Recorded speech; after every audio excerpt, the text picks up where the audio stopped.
You guys, there's a pastor friend of mine, his name's Luke, and he once preached a sermon that reminded me of an important truth. Everybody believes in something. Everybody believes in something. For example, I have a friend who believes that Muhammad, peace be upon him, is a prophet of God. That he had a unique vision from God, and that he therefore knows all things that there are to know about God and things in the spiritual world. I have another friend who believes something remarkably similar about Joseph Smith. I have a friend who believes that ball is life. I have a friend who believes that every person emits a color aura that says something about their personality. I have a friend who believes in moon rings. I have a friend who believes that they were born on a day when the stars and planets were specifically aligned, and therefore those stars and planets now dictate their mood, their good mood, and their bad mood every day. I have another friend who thinks that's really silly, but they also think that all human beings are dictated by one of 9 types of personalities on the Enneagram. I have a friend who believes that what doesn't kill you makes you stronger. Her name's Kelly Clarkson. I have a friend, we're really close, really tight. I have a friend who believes that the only things that truly exist in the world are things we can see, smell, taste, touch, and hear. I have a friend who believes that everything came to exist in a series of unpredictable and random events, but that now everything functions perfectly, predictably. I have a friend who believes in math. I have a friend who believes that beauty will save the world. I have a friend who believes that there's an ancient dinosaur creature living in a rural lake in Scotland. I have a friend who believes that the earth is flat and the scientists are lying to us. I have a friend that believes that stepping on the lines of the baseball field means you'll have a bad game. I have another friend who believes that stepping on the lines of the baseball field means you'll have a good game. I have a friend who's superstitious. I have a friend who's a little suspicious. Everyone believes in something. Just spend a few days paying close attention at your local coffee shop. You'll likely find someone reading a self-help book. You'll find an agnostic who's chipping away at their graphic design work. Nice. Nice turn on. You'll find an agnostic who's chipping away at their graphic design work. You'll find a hipster who rode their single-speed bike to pick up their small batch handcrafted drink made from rare allocated coffee beans who wants to tell you and everyone else about the power of their chi. And you even might find a couple self-identifying witches or two if you look out for them. Our culture is remarkably diverse when it comes to belief, and that diversity can often make it feel difficult to navigate for those of us who would call ourselves Christians. I mean, imagine if the next time you're asked by your New Age barista, another one with the Buddha tattoo on their arm, if the next time you're asked how your Sunday's going, think about if you responded this way. If you said, it's going great, I'm on my way to church to gather in a room full of people to proclaim that Jesus died on a cross and rose again. We're going to sing songs together, we're going to put our hands in the air, we're likely going to sing off key, not pointing any fingers, and then we're going to read from scriptures that are thousands of years old that proclaim that Jesus is Lord over us and over our city and over our world. Also, can I get oat milk in my latte, please? Can you imagine how that conversation would go? It would be real awkward. Because the truth is, oftentimes, if we say we're Christian in our culture, people kind of avoid eye contact. Suddenly the conversation gets shut down. Things quickly change course. People want to change the subject because oftentimes Christians in our world are seen as uneducated, or anti-science, or bigoted, or narrow-minded, or prude. And people don't often want to say that out loud, but many people think it. And don't even get me started on the challenge of saying I'm a pastor in the world. Pro tip, if you want a nice, quiet plane ride, just tell the person you're sitting next to, I'm a pastor. They won't say a word. They'll sleep the whole way. And much of this is due to the fact that our world is more regularly referring to itself as spiritual, but not religious today. Spiritual, but not religious. We're great with ambiguous spiritual language. But as soon as it becomes religious, or especially Christian, people start to scorn. And one result is that fewer people now identify as being Christian than at any other point in American history. In fact, Gen Z is the first ever majority non-Christian generation in American history. First ever. And according to a recent Pew Research study, if current trends continue, by 2050, so in many of our lifetimes, by 2050, Christians are likely to be right around 1/3 of the US population. That's less than half of what they were a century earlier. That's why when people find out you're a Christian, they treat you like a unicorn. It's because you kind of are in our world. And it's going to continue to happen more and more. There aren't many of us out in the wild. And this cultural moment can naturally lead those of us who call ourselves Christians to some difficult questions. Questions like, how do we live out our beliefs in a world where it seems like everyone believes something other than we do? How do we interact with others when they believe that our beliefs are inherently primitive?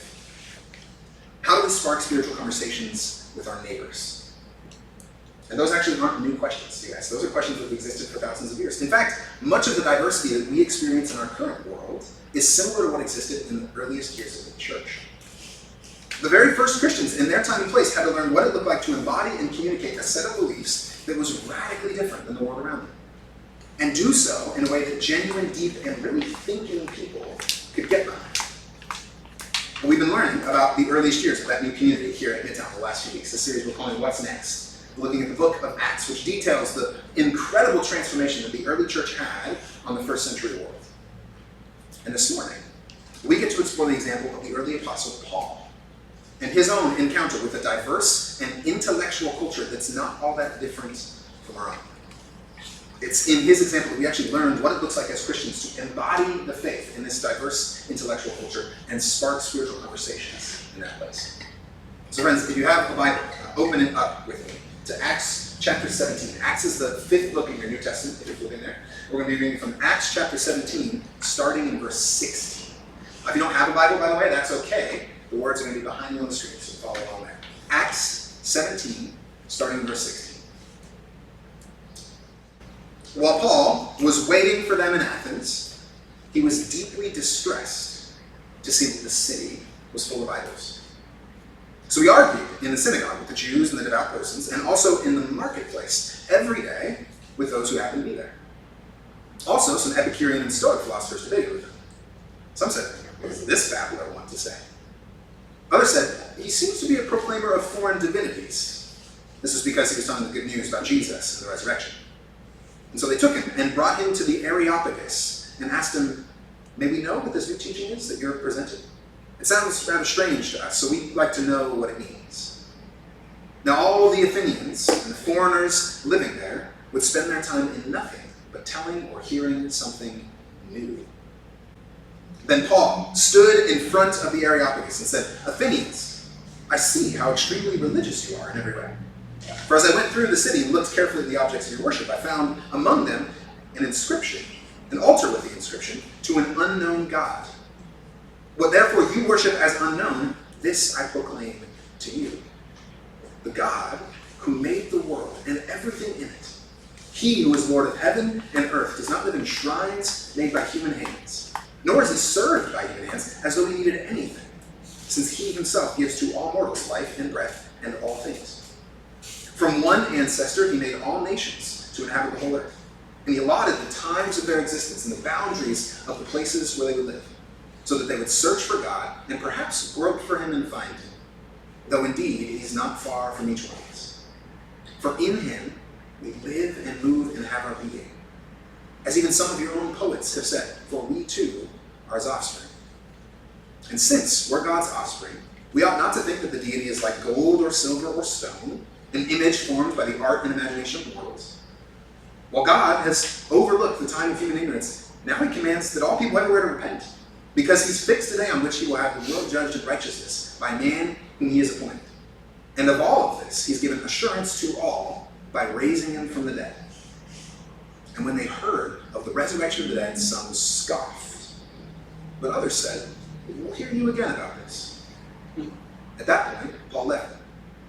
But some of them joined him and became believers, including Dionysius, the Areopagite, and a woman named Damaris, and others with them. This is the word of the Lord. Thanks be to God. Athens. Glorious, architecturally beautiful, intellectually stimulating Athens. At the time when Paul arrives in the city, it was the intellectual and cultural hub of the Roman Empire. Think like Oxford or Cambridge. It was one of those places where everyone was learning and speaking and questioning and wondering. Philosophy flowed like water there. These were the streets that Socrates and Plato and Aristotle walked. You know those great thinkers that you kind of napped through in college or in high school. You know what I'm talking about. In verse 21, Luke actually hints at this obsession that Athens had with learning and philosophy. He says that people there love to spend their time sitting and listening and trying on new ideas. It was their favorite thing to do. It was like going into a department store and trying on new clothes for them. Trying on new ideas was their favorite thing to do. And given this intellectual and cultural status in Athens, there are questions that are looming over this text as Paul, a Christian, walks into the city. Questions like, can the message of Jesus hold up in a place of intellectual rigor? Can this whole Jesus thing really matter in a world of differing beliefs and ideologies? Can someone be someone who thinks and also has faith? See, the truth is that our questions haven't changed all that much from when Paul lived and when we live today. Many of us, in our own time and place, love to talk about and explore different ideas and do have real questions about whether Christianity can hold up in our culture, whether it actually can matter in a world of differing ideologies and beliefs. Which means there's no better test case for how to engage our culture than Paul in Acts 17. He's going into a place where all his claims about Jesus are going to be poked, they're going to be prodded, they're going to be investigated and picked apart by everyone who's listening to him. A lot of people who disagree with him or who don't really understand what he believes. Paul has to learn how to spark spiritual conversations and embody the faith in that culture. One where he'll be belittled, one where he's an outsider. He has to illustrate Christianity in a way that will hold up to scrutiny. And as it turns out, he does a pretty good job in this story. And we can learn from Paul's example about how we embody the faith and spark spiritual conversations in our own time today. We are to go where Paul goes, we're to see what Paul sees, and we're to do what Paul does. Go where Paul goes, see what Paul sees, and do what Paul does. But first, we go where Paul goes. Notice in verse 17, Paul, after arriving in Athens, does spend a little bit of time in the synagogue, in the place where people are worshiping the God of the Bible. But then, the text says that he goes into the marketplace, day after day, or every day. In Athens, he went with his faith into the marketplace. And that location, where Paul goes, is crucially important to understanding how we engage our culture today. See, the marketplace in Athens, at that time, was called the Agora. It was a place where all of culture gathered together. All human activity happened in the Agora. There's one scholar that puts it this way. On or just off the marketplace were temples, law courts, state offices, public archives, libraries, shops, concert halls, dance halls, gymnasiums, theaters, and galleries. All of these elements of human culture, everyone would spend their time down or near the Agora. You've got artists creating. You've got judges deliberating, politicians debating, businesses doing their business, news being pronounced in public, philosophers arguing. Everything happened in the marketplace. It was the public space where all goods and ideas and news and art were practiced. Which meant that this was the place that conditioned how everyday, ordinary people understood themselves and God.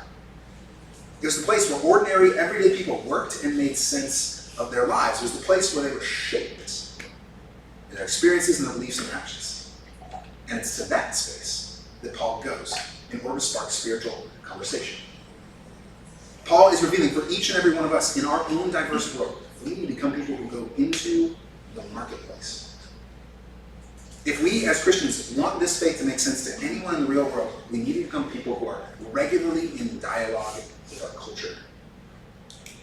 And that's a striking claim in a world that often likes to think of spirituality and religion as only a private matter. That's how we like to talk about it in our world. If you pay close attention to what people, including many Christians, think spirituality is, the message you often get is something like this. Spirituality and religion is only for the sake of my inward peace. For the sake of me and my agenda, for what it does for me. An inward center that allows me to reach my goals. Allows me to accomplish what I want to accomplish. Spirituality is good for many people in our culture because of what it does for us in our own private lives. But friends, following Jesus doesn't fit within that model. It's antithetical to that model in many ways. Being a Christian is intensely personal, but it's not private. It's not just for me and my agenda. See, when Jesus came, he proclaimed that his life, death, and resurrection sparked redemption and restoration for all things. Not just my own little private life. This This news is for all the world, for every part of life. And the point in following Jesus is to become caught up in that redemption and restoration of all things, in my own life and then outside of my own life. So Christians are people who become inwardly transformed, definitely. But we also are to become people who have this spring of life that flows in us and then flows out from us into everything we do. The spring of the inner life shapes the spheres of the world around us. That's what it means to be a Christian. Your action is intrinsically connected to your belief. Your private life is intrinsically connected to your public life. That's why in the Bible, you'll never find a sense of belief that is distinct from action. There's never a distinction made between belief and behavior. Jesus always assumes that if you believe, you do, and if you aren't doing, then you haven't fully believed. We believe something when we act as if it's true, and our beliefs will always extend outward to the world. There's a famous story that's been told over the last century or so about a tightrope walker named Charles Blondin. He lived at the end of the 19th and into the 20th century, and he traveled all over the world to do amazing tightrope walks. And one day he was asked by some folks up in New York if he'd be willing to tightrope across Niagara Falls. He said, sure. And so he came, and this crowd gathered around him because he is an expert showman. So he shows up, and he's got this crowd in front of him. He's like, do you guys believe that I can walk across Niagara Falls on a tightrope? And the crowd goes crazy. Yes, we believe. And then he decides to up the ante. He says, do you believe that I can tightrope walk across Niagara Falls with a wheelbarrow in front of me? And the crowd loses their minds. Like, yeah, you can do it. He's like, great. So who's going to get in the wheelbarrow first? Do you believe? Do you really believe that I can do it? Because if you do, then you'll get in the wheelbarrow. Belief always means getting in the wheelbarrow of the world, actually living it out, friends, with our actions, with our behaviors, getting into the marketplace. Faith in Jesus isn't just a set of private religious practices. It's for every part of our lives. It's for our work. It's for the way we relate to people that are different than us. It's for the way we create and grow and invest. It's for the way we watch movies and the way we read books and the way we engage our businesses. Authentic faith in Jesus will always shoot us immediately into our culture. And Christians, especially in the last few decades, have become notoriously bad at this. Rather than entering into our culture, we often isolate ourselves from it. Rather than living as Christians in public universities where culture is shaped and formed, many of us have just started our own universities and just kind of live in our own little Christian bubbles. Rather than engaging the arts as Christians alongside other artists in the marketplace, we've created our own little artistic subculture with our own language that really only makes sense to us. Rather than engaging the hard questions of faith or complicated pastoring the church, the real spiritual experiences of our neighbors, we make everyone come to us on our terms. We isolate from the marketplace. And then we wonder why we don't have any meaningful influence in the culture. We've turned our faith into a marketing ploy.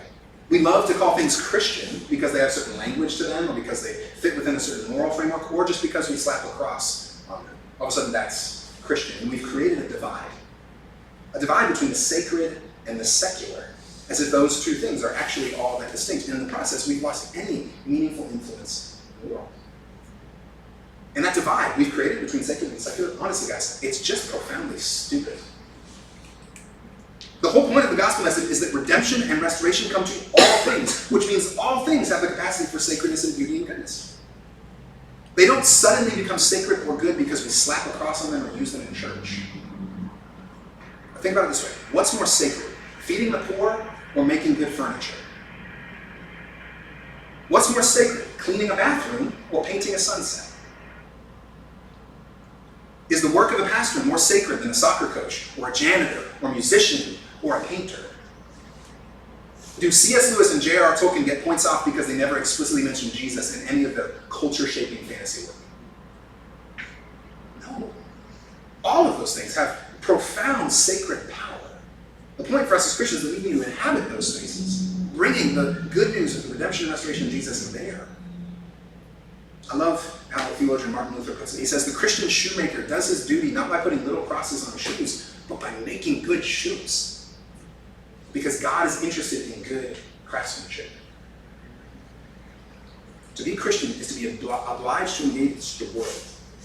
To be Christian is to pursue God's restorative purposes through real and tangible goods and works and actions that bring life and flourishing to our neighbors. We don't just stand outside the culture and have our little holy huddles. We get into it. We get into the marketplace together. So in your own life, invest in the marketplace. Spend time in your local coffee shop. Meet new people. Ask them good questions. Ask what books people are reading, or get invested in a neighborhood organization. Be curious about the movies and TV shows and themes that people in our culture are exploring. Allow Jesus' love and grace to embody or inhabit how you embody your workplace. Paul is teaching us that spiritual conversations begin when we get into the culture and invest real time there. But it's not just getting into the culture, it's actually what we do when we get there as well. We have to see what Paul sees in the marketplace. This is mentioned in verse 16. He notices that the city is full of idols. See, all over Athens in this time, there were scattered statues to tons of gods and goddesses that people believed in and worshipped. This was so common that one Roman satirist at the time said that it was easier to find a god in Athens than a man. So many gods were there. So if someone felt that sex was the most important in their life, the most important thing in their life, their identity sexually informed everything they did, there was a goddess for them. Her name was Aphrodite. You could worship the goddess of sex and beauty. If someone felt that money and wealth were the most important part of their lives, that they should invest everything they do in getting more and gaining more, they had a god to worship for that. His name was Pluto. He's the god of money. If someone felt that getting married, being a mother, and prioritizing family and kids was the most important part of their life, there's a goddess for them. Her name was Hera. She's the goddess of marriage and family. There's hundreds and hundreds and hundreds of examples that filled the agora that Paul walked through. God after God, goddess after goddess that you could devote your life to. And all of these gods brought Paul to a sobering realization. That underneath all of the great art of Athens, underneath their philosophy and their government, underneath their architecture, were idols. Or, to put it another way, everyone in his day was worshiping something. Everyone had a single priority that was winning out over all other priorities in their lives. What Paul is seeing is what each and every one of us should see in the marketplace of our own culture. Everyone is worshiping something. While we may not have physical statues, right? That sounds foreign to us. If we dig underneath our thoughts and our behaviors and our actions, we'll find all sorts of gods. Underneath the overworking employee is often a worship of career. Underneath the pursuit of marriage is often worship of relationship. Underneath the purchase of another house or car is often the worship of comfort. Under our social problems are idols worship. Under our governments is worship. Under our moral problems are worship. Under our anxieties are worship. There's an award-winning novelist who's actually non-religious, but he also recognized this. His name was David Foster Wallace. He gave a speech at a place called Kenyon College that was turned into a book called This Is Water. He said this: in the day-to-day trenches of adult life, there's actually no such thing as atheism. There's no such thing as not worshiping. Everybody worships. The only choice we get is what to worship. Everyone believes something, guys. And that means everyone is worshiping something. And it's important to note here, the things that we worship aren't actually bad in and of themselves. Apollos, for instance, in Greek culture, he was the god of art. Is there anything intrinsically wrong with art? No way. Christians who are good Christians actually engage art really, really deeply and well. Thank God for good artists. But is there anything wrong with worshiping art? Yes. Because when art becomes our entire meaning in life, when artistic acclaim gives us our identity and purpose for existence, that's when it becomes destructive to us. There's nothing wrong with longing to make good art, longing to have a good job, longing to be in a good relationship, or wanting a successful business. It's when we've made those things the center of our lives. When we've made those the things that give us meaning, that we ultimately destroy ourselves. It always happens to us. It's guaranteed to happen to us. We worship things that pass away, and then we wonder why, when they pass away, we don't want to live anymore. When you worship the wrong things, they will crumble under the weight you've placed upon them. Worship a relationship, and you'll quickly find that that person lets you down routinely. Ask anybody in this room who's married. Ask my wife. She will tell you I am never to be an object of worship. Worship your body or beauty. If you worship your body or your beauty, you'll die a million deaths with every wrinkle. A million deaths with every aching joint. Worship your career, and you'll find that there's never quite enough work that can satisfy the deep longing for identity and love in your soul.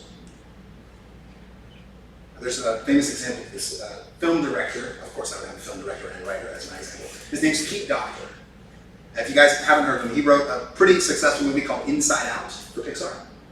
Brilliant writer and thinker. He's an animator who works for decades at his craft. And Inside Out, when he wrote and made that movie, it actually won an Oscar. He got to go up and get the highest possible award in his career, in his field. He got to the peak. It was an amazing night. And then he got home and he looked at his Oscar and he felt this deep, deep hole inside of him. His soul was not fully satisfied by this literal idol in front of him. And it's actually what caused him to write his next movie, which is called Soul, another Pixar movie. And it's all about a man who gets everything he wants and still isn't satisfied. When you worship the wrong things, friends, you can get to the pinnacle and you'll still feel empty. Or if that's not the case, then you'll just keep seeking more and more and more. If those things don't crumble before us, they'll just become, our masters will become slaves to them. If you worship money or goods, you'll become someone who never quite has enough. John D. Rockefeller, one of the wealthiest men who ever lived, was once asked in an interview how much money was enough. He said, just a little bit more. Just a little bit more. Worship your intelligence and you'll always feel a little dumb, like you're a fraud. Like somebody will find you out eventually, and no amount of books or podcasts will ever get you to where you want to go. What Paul sees in Athens is that all of these people are going about their lives chasing after gods that will only lead them to destruction, to death. And he's reminding us that when we embody our faith by going into the marketplace, we need to learn how to spark spiritual conversations about what people are worshiping. And it's actually not as awkward as you might think. Maybe we didn't use the word worship because our culture is much less religious, right? But we probably still use language like, hey, what's the most important thing to you? What's the thing that drives all of your life? And what's fascinating is when we ask that question of our neighbors, they're often really appreciative of it because much of the time in our American life, we just kind of cruise through our days. We don't really think about practically what's motivating us. And so when you ask that question, we'll be like, oh, that's a good question. I don't know. Or maybe they do know and they realize, oh, I don't want that to be the center of my life. I'm realizing now, because you've asked me, that I'm overworking. I'm realizing now that I'm neglecting my kids. I'm realizing that I've maybe elevated my spouse beyond where they should be. When we ask this question, friends, it causes amazing spiritual reflection in our neighbors. That's what we ought to be doing. The simple question, what is the thing that if it were to go away will mean my life is no longer worth living? That question will always lead us to what we worship. It's a great one to ask our friends and our neighbors. So not only do we go where Paul goes, we need to see what Paul sees, and we actually need to help our neighbors get real clarity on what they believe, on what's driving them in their lives. And that will open them up to the possibility that maybe they're worshiping the wrong things in the wrong ways. And maybe we could give some insight on how we've worshipped the wrong things in the wrong ways and what's changed for us. So we go where Paul goes, we see what Paul sees, but we also embody the faith and spark spiritual conversations by doing what Paul did. Notice in this passage, as Paul takes in all these idols, the text says he was deeply distressed. The scholars have actually gathered together to produce an image that they think captures well the Greek word that describes Paul's emotions here. This is what the image looks like that scholars have developed. Yeah, that's what happens when you type in distress on your iPhone, by the way. That's the word that comes up. This is distress. When we see as Paul sees in this way, it should distress us. It should cause great agony in us.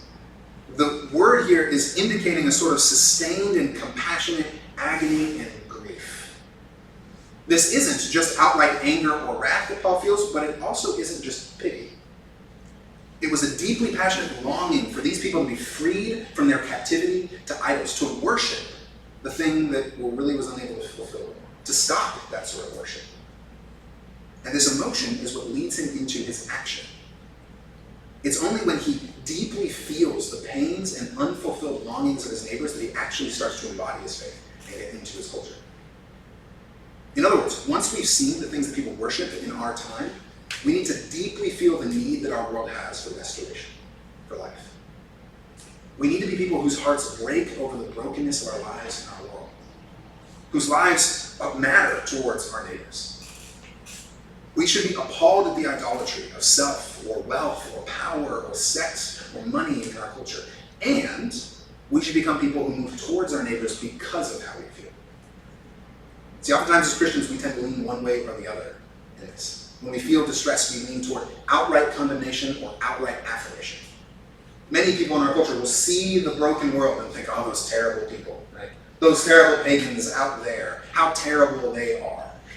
And they don't actually engage their world meaningfully. They don't actually love their neighbors. They've forgotten that the same things that their neighbors worship are often the same things that they have worshipped. But then some people swing the pendulum the other way. They go into outright affirmation.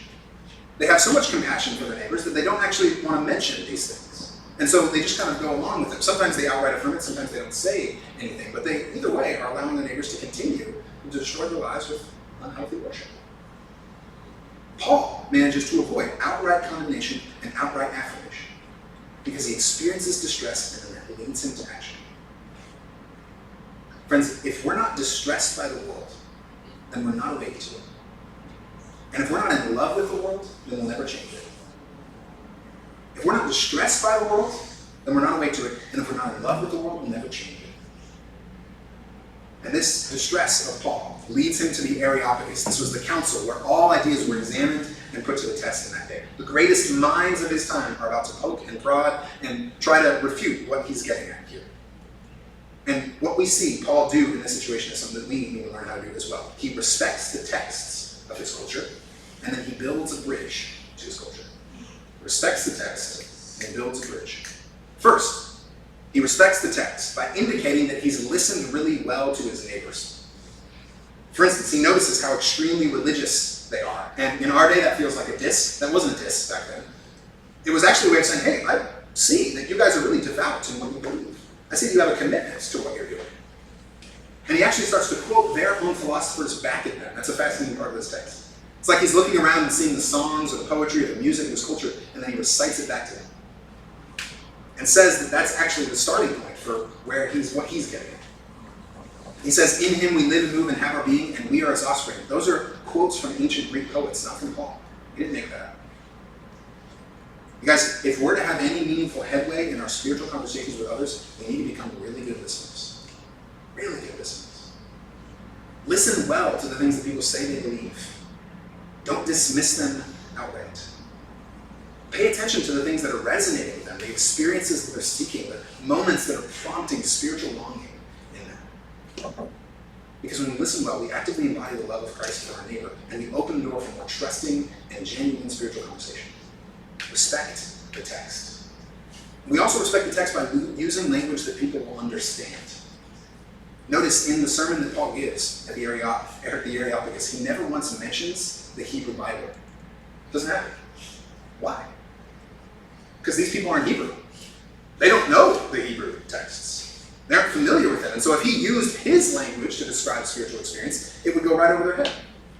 He uses language that makes sense to them. Because he knows that if this message is going to matter at all to the person he's speaking to, it has to speak their language. It has to resonate with what they're experiencing and going through. He respects his neighbor enough to communicate about the gospel using their artistic preferences, using their poetic structures, using their spiritual themes. And he brings the gospel through those things. He's trusting that God has already been at work in their lives. So we respect the text of our culture by listening really well to our neighbors and then by speaking the language that they speak. And then, once we've done that, once we've indicated that, then we build a bridge. Notice in Paul's sermon, he mentions that in all of this listening, all this exploring, all this respecting the text of the Athenians, he noticed an empty altar, a pedestal that was just labeled to an unknown God, which is fascinating, right? I mean, these people had hundreds of gods to worship, hundreds of things that they could devote their lives to, and yet they implicitly still knew that there was something else. There was something more. That none of these earthly things they were worshiping could really satisfy, and so they just put it on the pedestal and said, well, there's something else out there, and we just don't know. To an unknown God. They have this deep spiritual longing. And Paul says, that's where I'm going to build a bridge. He says to these Athenians, guys, you know that altar to the unknown God that you have? That longing that you have for real fulfillment that you can never quite grasp? I know what you're longing for. I know what you're missing. I know because I've found it. Or maybe better yet, it's found in me. It actually isn't in it at all. It's a he. His name is Jesus. That unknown God, that thing that you've been looking for to satisfy the deepest parts of your soul, I know him. His name's Jesus. He's come so that you could know. He's come so that all of this broken worship can get judged. And so that true life, true resurrection, true lasting eternal life can be had in him. He loves you. He's come for you. He's come to satisfy that deep longing in you. You see how he builds a bridge to what they're already experiencing. He doesn't give them a predetermined script. He doesn't give them a tract or a brochure. He sees exactly what they're going through. He knows precisely what they worship and the ways that those things have failed them, and that's when he speaks to them. He listens well and he builds a bridge. You guys, embodying our faith and sparking spiritual conversations in this diverse world means we have to do what Paul did. We've got to respect the text really well. Listen for the greatest anxieties in people's life. Listen for their greatest hopes. And then, once you've listened, once you've really understood them, then find a way to build a bridge into those things in a way that will make sense to them, in a way that speaks their language. Speak of the hope that's in you in a way that connects to their story. Because everyone believes in something. And everyone is worshiping something. In a world where it can be challenging for us to navigate those things, we're reminded by Paul here how we embody the faith, how we spark spiritual conversations and invest in our culture. We need to go where Paul goes, into the marketplace. We need to see what Paul sees, worship of all of these destructive things, and then we need to do what Paul does. Respect the text and build a bridge. And when we do that, you guys, it will spark amazing, amazing things in the lives of others. We've had not one but two skeptics Bible studies that have been formed here at Midtown. People who would never otherwise be remotely interested in Jesus. That have all come because I walk my dog and ask people these sorts of questions. Ask what's most important to them. Learn about their lives. And all of a sudden, these people who never wanted to talk about Jesus beforehand are gathering in a room and reading the Bible and talking about Jesus together. It's amazing. It's what the Spirit of God will do when we are faithful in this way in our own culture. So we at Midtown be these sorts of people, providing space for our neighbors. To ask questions, to dialogue, to poke, and to cry, and to learn there might actually be something to fulfill that deep longing. That person might actually be Jesus. Let's pray.